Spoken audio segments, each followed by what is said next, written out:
Hey guys, what's up? What's up? Welcome back to the Bleacher Preachers podcast. It's the Good Brothers back at work once more. How you doing, Rob? What up? What up? It's been a No, it's while. been a while, buddy. It has. It's been a little bit, and NBA Conference Finals have started this week. Tonight, the Warriors go up 2-0 on the Blazers, and as of today, the night we're recording this, Thursday, May 16th. We also have the Bucks and the Raptors, who are actually they already started. The Bucks are up 1-0 due to Brook Lopez becoming a sharpshooter. So let's start in the East, Rob. We picked the Raptors before the season started to be the one seed in the East, and how they've kind of ended up in the conference finals now is you know obviously the Kawhi miracle shot in the last round in Game 7 against Philly, but it's been a lot of inconsistencies getting them there as well. What do the Raptors need to do to make this a series again against the Bucks in your eyes? So they had a really good game one. I mean, Kawhi was Kawhi. Kyle Lowry actually showed up in game one, which is not a sentence that you've been saying the whole playoffs. They really got it. They've gotten a dud from Danny Green. Danny Green's not really the type of guy that's going to take 20 shots. So I mean, you're going to live with him scoring single-digit points and playing good defense. Marcus Sol has been very, very inconsistent with them, and Siakam's battled injury issues. A lot of the playoffs has been Kawhi bailing them out, so they need to figure out how they can get that second guy, get that third guy to step up. They got the second guy in Kyle Lowry, but it wasn't enough. Bucks still pulled out the win because the Bucks had actually a guy, a number two to step up and play with Giannis. So it's just Kawhi's going to get his, Giannis is going to get his. It's really the supporting cast for each team and who's going to step up. And I know Milwaukee, did finish the season as the one seed, and I really felt they were getting this real cloud and aura of disrespect because they ran right through their excuse me, they ran right through the Pistons in the first round. They gave the gentleman sweep to the Celtics and still weren't getting a lot of buzz. And now they come out in the conference finals and get a, what I feel is a pretty good win, considering you didn't get that, MVP performance out of Giannis, but it was Brook Lopez stepping up. It was Chris Middleton hitting shots and Eric Bledsoe and the rest of the supporting cast. But I think the biggest point for me when I'm looking at the Bucks, they actually have a real coach, and we love Coach Bud. And this is essentially the same team from last year, and just a different guy at the helm now. Is Coach Bud It's really going to end up in the finals? Yeah, so I mean, like, there's a big difference going from Jason Kidd and Joe Prunty to Coach Bud, and like that's really the only change, other than acquiring Brook Lopez, acquiring Nikola Mirotic at the trade deadline. That's really the only big difference. And Brogdon taking a leap and Giannis taking a leap. That's it. That's the big difference in the team. But that coaching staff, when you play a 7-game series, you're going to see adjustments. You're going to see people trying new things, and you're going to need a new coach to handle that. We saw Prunty. No, it was just, all right, we're going to do this, and hopefully it works. If it doesn't, we're going to keep doing it, and hopefully it works. There's at least adjustments with Coach Bud, and things that he's doing, like simple things, like just him against the Celtics. It's like, oh, okay, so Al Horford's doing this against the pick and roll world, or Giannis is not getting a lot of lane where let's just send another pick. There's just random stuff that is just super minor in everybody's eyes, but it's stuff that like their coach beforehand was not doing. It was them having Bud is just a godsend for what this season, man. And you see it now. They're up 1-0 in the conference finals.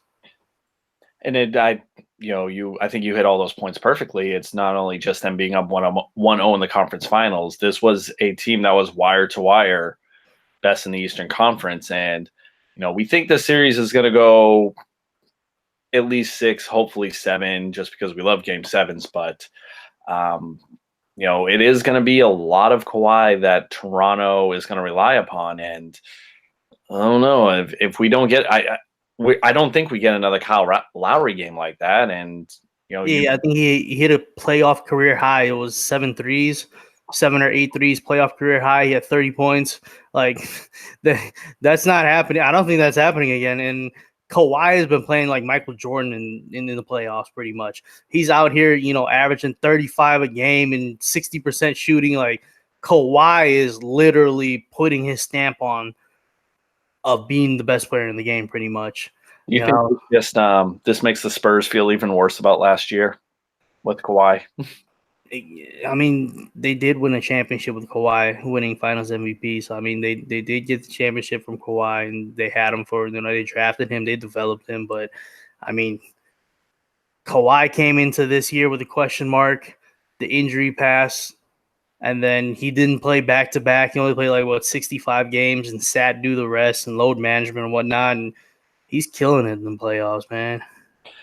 And it's going to just make his free agency a lot more interesting, but we'll get to those topics later.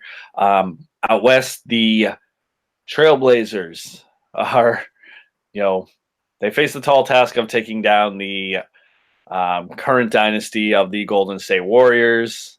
However, it is off to a rough start as the Warriors are now up 2-0 in the series without Kevin Durant. I believe that no team is really in trouble until you lose on home court. But from tonight's game, Portland, I think, again, it's that situation where you give a team your best, and it still wasn't enough to put them away. You saw Portland take a big lead tonight, and it was almost gone just as fast as, it came. And what more do the Blazers have to do? Did Steph and Clay not make the team flight? What do these poor guys have to do? Yeah. I think they win a couple. Not a couple. I think they do win a game at home, but I don't think this is going more than 6 games. I don't think the Blazers get more than 2 games. Now, what the Warriors did well is they have pretty much taken Dame away in crunch time. They've been sending a lot of double teams in the pick and roll. They've been sending a lot of traps and making other guys beat them, and the other guys are not beating them. Game 1, you saw Zach Collins hesitate a couple times on open floaters, and miss them some easy baskets. Cantor, for how good Cantor is, Cantor has been struggling, man. He's got his religion and not being to eat and drink, and he's got the shoulder issues as well, and he's on the run from a foreign government. This man he's got a lot of things in his life happening right now, and he's just not. Do we mention that he has one good arm? He you tell me. I thought Collins and I thought Myers Leonard's would have better series than what they've shown me. They just kind of need to step up. Dame, I feel like they just need that 50-point outburst from Dame and CJ combined. They got to get 30 each for them to really win a game, or at least put a game out of reach. And tonight, CJ missed 2-3 threes. I want to say he missed 3 threes and a layup, or it was 2 threes and a layup, but he had 3 really good open looks that he missed, and that really would have put the game away, and the Warriors came back. His basket's not falling tonight. That's pretty much all it was, and the Warriors came back and did what they did and won the game, secured home court. And it's, I look at the Blazers and we comb through who they have. Are you really going to be able to rely on Rodney Hood and Evan Turner to help you on the wing? And Seth Curry had a really good game today. He was very strong defensively. And I think this is actually good for Seth because he's had to really piece together his career to this point, and maybe this is a proving ground to where he can find a permanent home. He's pretty much bounced all over the Western Conference at this point, so I'm hoping somebody gives this man a good staying point. Hopefully it's Portland. Hopefully he stays in Portland because Like he's a perfect like reserve guard for them because he gives you what 75% of what CJ McCollum can give you. pretty much he's he's been feisty, against Steph on defense. He's made big shots in this series. Just the first two games, he's made big threes and big shots. He's always going to be a good shooter. He's just a nice little bench guy to have off the bench and provide a little bit of spark. But it's just they need more. Like it's good that they need Dame and CJ to both have that 30-point outing each, and they need like a guy to step up off the bench for them to make it, you know, competitive. Well, not competitive, but to seal the victory. And KD is probably going to miss the next couple of games as well. So there might be a chance he comes back game 5, game 6. And by then, that might be, the swan song. That might be, KD coming in as the closer and ending the series. And that's what just drives me crazy. I said at the start, it's like they still don't have arguably their best player. I don't know. It depends on what week and how we're feeling about the Warriors, but they, this could be their one chance to like really take them down. Houston missed their chance last year. They missed it again this year. And now Portland, they have to find a way to win 4 out of the next 6 against the Warriors, which Yeah, the Warriors don't lose 4 of 6 ever. no, it just won't happen. And save your money, people. Don't even bother betting on the Blazers for the series. I don't know. If you want some of that game action, go right for it.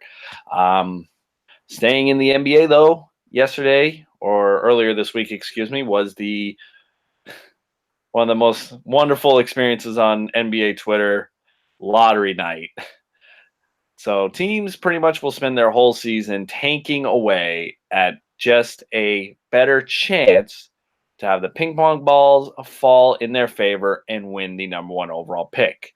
Some years are better than others, i.e., you end up with having to choose between a Jabari Parker and Andrew Wiggins, or sometimes you get the generational talents like what is expected of Zion Williamson.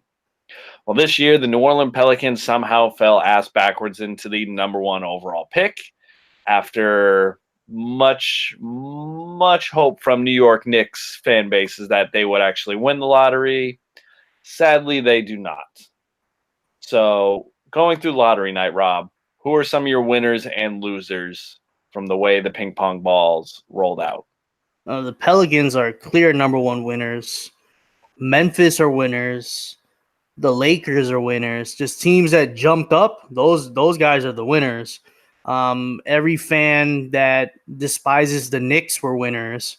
Even fans that despise the Lakers were winners because they moved up, but they in a 3-headed draft, they're picking number 4. So it's not like they're getting a game-changing superstar at 4. Like, at least I don't think. He's going to probably end up being like Cam Reddish or something like that, which is going to help them, but he's not going to be the end-all be-all. And that's funny with the whole lottery process. It's a lot of pipe dreams and getting your hopes up and projections, but you got to kind of like talk yourself into some of these other players. And when you end up with pick number 4 or 5 in a 3-player draft, it's like, where do we go from here? Because I mean, like, if you have pick 4 and you need like a point guard, you could pick Darius Garland at 4, but then you can also get Kobe White at like 8 or 9, and it's kind of a toss-up between the two. If you need like a wing guy, like you can take your pick between Rui Hashimura and Jarrett Culver and DeAndre Hunter. That's 3 guys. You don't know which one. They're all going to grade out about the same, and it's kind of a crapshoot picking some guy that, and all 3 of them might not end up being superstars. All 3 of them might end up being role players. But you don't want to take a role player in the top 10. That's not what you're looking for in the top 10 in the lottery. You're looking for game-changing talent, and I just don't see it. Now, do we think, assuming New Orleans does the smart thing, takes Zion Williamson, is that going to keep Anthony Davis in New Orleans? I don't think so, to be honest with you. I think teams that pick at number 3 and pick at number 4 might have potential trade assets now for New Orleans. So if you're New Orleans, you send AD to the Knicks for number 3 and like Kevin Knox and Mitchell Robinson. There are worse trades out there than to have Zion, RJ Barrett, Drew, Mitchell Robinson, Kevin Knox as your starting 5. Like there's worse scenarios. You can go ahead. You can probably get the number 4 pick from the Lakers. The number 4 pick from the Lakers, and then you get like a Cam Reddish or a Jarrett Culver or DeAndre Hunter, and then you ask for Kuzma and you ask for like Ingram or Lonzo or somebody like that too, and trade them for AD. But I don't think AD is going to end up being a Pelican. I don't think AD and Zion play one game together. And that would pretty much coincide with, the rumors after that the whole Laker-Celtic trade packages kind of simmered out around, the whole AD saga, that maybe they just want to wait till the offseason to get these things done. Maybe it is a done deal and they're just waiting for I don't know what they could be waiting for at this point. All I know is Magic Johnson quit his job, and now the Lakers front office is in even more disarray, and I cannot stop laughing about it. And so the Celtics can offer 14. Like the kid that you pick at 14 might be as good as the kid that you pick at 4, to be honest with you. You could probably pick Darius Garland at 4, but then end up picking somebody like Kevin Porter Jr. at 14, and then Kevin Porter Jr. might end up being like a 17, 18 point per game scorer. You might be able to get like 18 and 5 from Kevin Jr. A couple of years down the line, which that's a serviceable guy. 18 and 5, that's a starter right there. So you might get him at 14, and then you Tatum Brown in the 14. That'll get the pick. That'll get AD done. And with Kyrie, Smart, AD, Gordon Hayward, and Al Horford, that's a fierce 5. Yeah, I'm still refraining from talking about the Celtics right now because that was just an absolute train wreck to watch. Why they need an overhaul. I saw it coming, and you know what? I said, let it happen. They hiked themselves into this mess. Let them crash it. And boy, oh boy, did it burn. It is burning.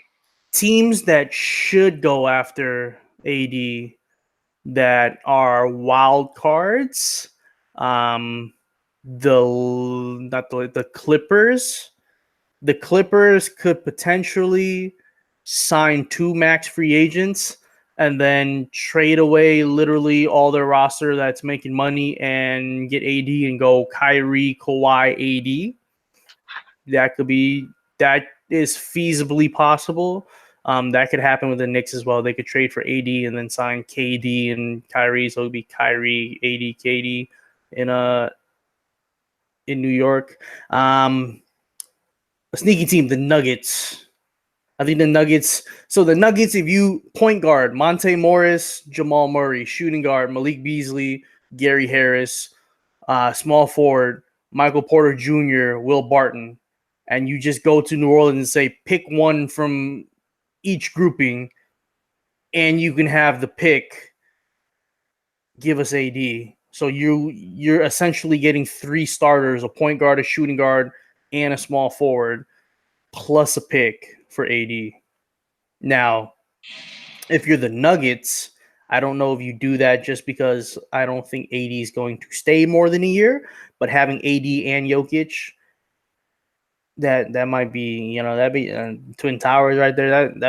That might be something worth looking at. But other than that, like, it's probably going to end up being Boston.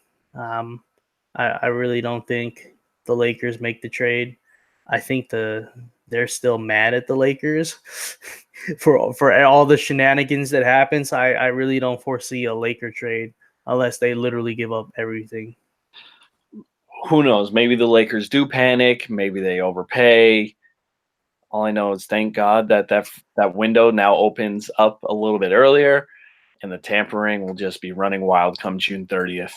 Man, since LeBron want to play with AD so bad, they should just trade LeBron to New Orleans for the number 1 pick and draft Zion. That's what the Lakers should do. Take Lonzo, LeBron, trade him for the number 1 pick. Zion, Kuzma. Ooh. They'll have the number 1 pick and the number 4 pick and that young core who need LeBron. With Frank Vogel and Jason Kidd as coach. That's so shady. So shady. They're going to kill each other. How do you agree to let that happen? Wow. Jason Kidd might be a good assistant coach if he doesn't. This is like a player development, player manager. If he's allowed to design schemes though for the offense and the defense, you're screwed. But if he's just gonna work on player development and stuff like that, I think he'll be fine, honestly. But I also think he's going to be gunning for the head coach job. So there's that too. Okay, so if Frank Vogel, let's just say he starts out, I don't know, 5-12. Actually, no, let's make it worse. Let's say at one point the Lakers are 10-20. A full 10 games under 500. And not just the record, but they look bad in that process. Does the team just tune out Vogel by then? It's pretty much whatever LeBron does is how the team's going to follow. Because LeBron is not he's not against doing that to a coach. He did it to David Black. If LeBron doesn't like Vogel and he wants Jason Kidd as the coach, you're going to see a Ty Lue, David Blatt situation, and you're going to see it, train wreck the Lakers season. Because it didn't train wreck the Cavs season, but that was still LeBron 4 years ago, was it? Still in his prime, and Kyrie and Kevin Love, like all there in their primes, ready to go.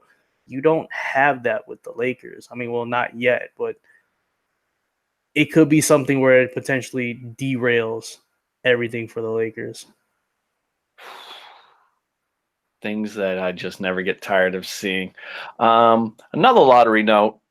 We love that the Suns completely fell out. We do not reward the Suns for their terrible management to this point. Terrible management, terrible ownership, terrible players. I was going to say, do you think they drafted another wing that can't score? They need a point guard. What are they? They're picking 6. They're probably going to end up with like Kobe White or Darius Garland. No sympathy for a team that insists upon its own. Oh, we've so downtrodden. We haven't been able to rebuild. We can't do this. This is a team that 6 years ago ran a 3-point guard offense that we were infatuated with, and they completely ruined it. I hate the Suns. I just hate them. All I'm going to say is, take it from me, you never have to step foot in that arena. It is awful. It's awful, man. At least the tickets will be cheap, It's Phoenix, though, which downtown Phoenix is cool, but then you have downtown Tempe, which is pretty cool, but that's like a half an hour away. Phoenix is a big-ass valley, dude. Yeah, and there's not really much to do there. Everything closes early. I've spent a weekend in Phoenix. Not much to do.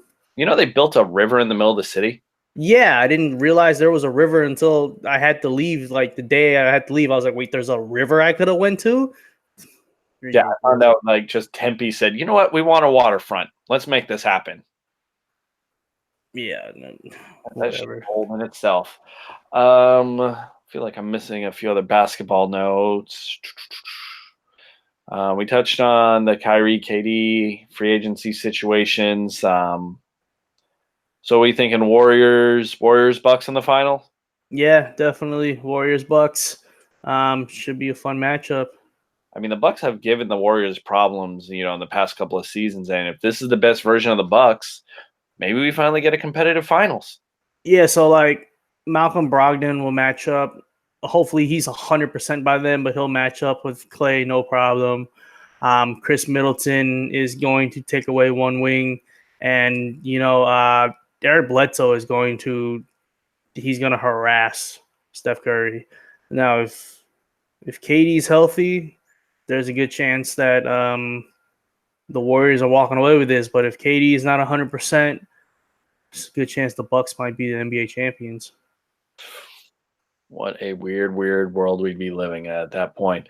Um, Probably might not be our last point, but this one might run a little long.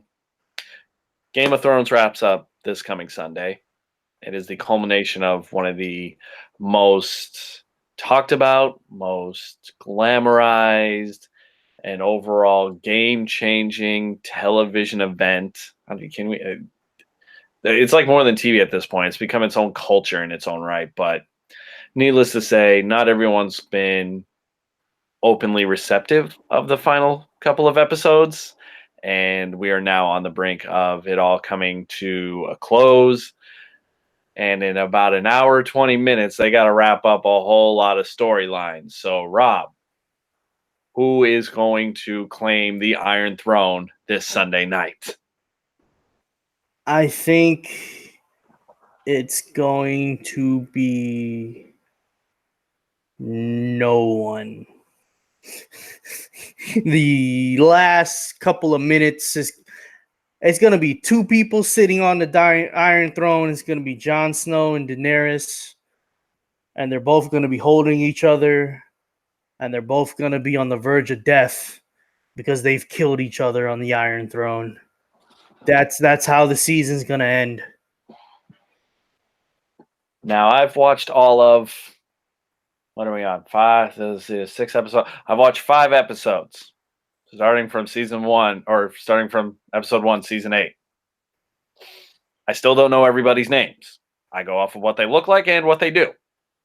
So I didn't know the girl's name that stabbed Zombie King, the Night King, until Twitter told me who she was. I don't trust the redhead, the one that said to Jon and Tyrion, that the little guy, that hey, Daenerys is crazy. Don't trust her. She's gonna lose it. And boy, I mean, you lose it. she wasn't wrong. I mean, she had the look in her eye. Like, of course that poor woman was gonna break. Like her children, like two. Actually, I think she saw the first one die, right? She saw them both die. I know she was flying next to the other one because I was like, huh, that was just poor, asset management. Like it flew right into the line of fire with no cover. Of course you're gonna get picked off. Tangent. How in one episode is she getting one dragon gets picked off, but in the very next week she's flying around this next dragon like it's a damn fighter jet? I don't know, but she learned how to fly somehow. I mean, I guess the dragon went Super Saiyan is all I got to tell you. He leveled up. He leveled up between episodes because I don't know, in between episodes when she was moping around, he was out there doing obstacle courses and flying around and working on his banking. But that dragon came to play. So, all in all, the point I'm trying to make is what I've learned about these people over the last month or so, that I know Jon would seem like the favorite, I guess, at this point, just because he's been he's made it this far. He died and somehow came back to life. I still haven't figured out how that happened. And, he seems like the real rags to riches. And I was rooting for him. And then I found out, who Daenerys really was to him. And then it got weird. Then I found out things get a lot more unholy the deeper you go into this show. So, that's for another time. But, you know what? Sign me up for a shady redheaded lady. The other Stark. Shady redheaded lady, huh? That's who you're going with? Just shot in the dark, man. I've watched all of 6 hours of this show, and that's just what I'm going with. All right. I mean, you Twitter could have picked. My family's been wrong, so she's gonna, I guess, get the last laugh and kill both of them. As like you said, maybe they're holding each other, dying, and she did do Jon dirty though. She immediately snitched on him, Oh yeah, that was, bro. Her dad kept that secret for 25 years. She learns of it, and 5 minutes later, she's telling Tyrion, and it's just Sansa, come on. What are you doing? See, and you know what's funny? I was calling her Dark Phoenix for the longest time, and then I learned her actual name, and then or her real life name, and then I learned her character's name. Yeah, so Sophie Turner. She's dating a Jonas brother. Married. She's married a Jonas brother. Oh, okay. I only know this because I looked on Wikipedia to find out her characters' names. She drinks a lot. I've seen her on social media and her on Game of Thrones, and it's either I've seen her as Game of Thrones or I've seen her with drinking wine in real life. That's all I've seen of the girl. Now, for you, at what point did this show go off the rails? This whole season's been off the rails. Yeah, I mean, I knew I was in for a ride when I saw those two getting intimate in front of the dragons, and they just acted like it was normal. I mean, this season's been off the rails. Last season was starting to get off the rails, but it was still like storyline wise, it was still, good to go. But then once like the R plus L equals J stuff started happening, and the Night King taking out dragons and bringing them back to life, his last season was starting. This season completely, there was a big boulder in the way, and the train is off the tracks. There is no wheels on the tracks right now. And probably what speaks the most is the people involved in the show, the on-screen talent. They've been very coy about it. How do you feel about this season? It's a lot of Eh, did the check clear? there's a lot of meh. Though I have found myself in the last 6 weeks, I am in love with Emilia Clarke. That's a gorgeous lady. Yeah, she's more adorable in real life. Yeah. And then like once I scrub out the whole, oh god, she was sleeping with her nephew. Man, wait till you learn that like Wasn't she like the bride to Aquaman originally, and then yeah, Aquaman died? that's not even it. So her dad was the Mad King, and her mother was his sister.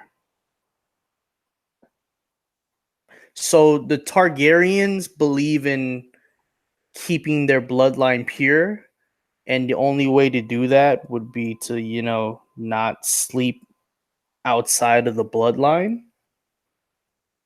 So yeah. By the way, that has happened a lot in this in this continuity in this Game of Thrones media. There's Jaime and Cersei, which the end of Jaime and Cersei, of them being destroyed by rubble. Twitter told me they did not approve of that. Yes, okay, they didn't get they destroyed by rubble, but at the same time, you got to look in like the Cersei has been having a grip. She never wanted to destroy or leave King's Landing. She just wanted to stay and hold on and never let go. And then being destroyed by the actual foundation of the city and the keep is kind of poetic, but at the same time, kind of rushed. I mean, if you take time to sink in deeper, sure, it makes sense. But at the same time, you're like, yeah, we just wanted to see Arya stab her. Like, that's all we wanted to see. It didn't happen. Oh well. And they got like the romantic ending where Cersei and Jaime reunite, and then they die holding each other in each other's arms. Like, yo, did what? These are supposed to be one of the two most evilest people like in Westeros. Jaime literally pushed Bran out of a window the first episode. And now look at his redemption arc. And this was 30 minutes after he left Brienne of Tarth. Like, we're not feeling bad for Brienne right now. Like, When does wheelchair guy come into play here? He's just gonna fucking pop up out of nowhere. He's He's such a weird. weirdo. Like I know he's got like some special psychic abilities of some kind. Like he's original Charles Xavier or some shit. Yeah, you missed that from like season 4 and season 5. Like you're gonna have to rewatch to get the gist of that. Oh, sweet Jesus. Okay, so yeah, I'm gonna watch on Sunday just to see what this all leads up to, how it all ends, and how uncomfortable I might feel. Um, Last note: terrible night for WWE to host a pay per view because, well, sorry guys, it's just There's a moment. no takeover. WWE Money in the Bank is going on. Ratings are in the toilet. If the toilet was in the toilet, I'm not watching Money in the Bank. You know why? Because the Cubs are playing Sunday Night Baseball. what's that? 3 weeks in a row. 3 weeks. You know what's crazy? 3 weeks in a row, I've had to push Game of Thrones back an hour and a half so I can watch Sunday Night Baseball with the Cubs. That's how dedicated I am to the Cubs. I mean, you can't be mad at it. You know, they've won the past 2 Sunday Night Baseball games like convincingly. So I mean, it was and they were both against division rivals. I believe it was like 12-4, 13-4 against the Cardinals, and then it was like 5-1 against the Brewers or something like that. So I mean, like We'll yeah, have an in-depth baseball episode here in the near future, but just know the Cubs are putting little brothers back down to shame because, well, the Brewers, they love talking the talk, but now, if you're not named Christian Yelich, it's been a rough go of it.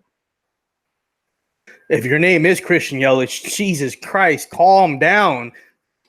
Yeah, but look at the bright side. At least they're all like solo shots because no one else can get on base. Exactly.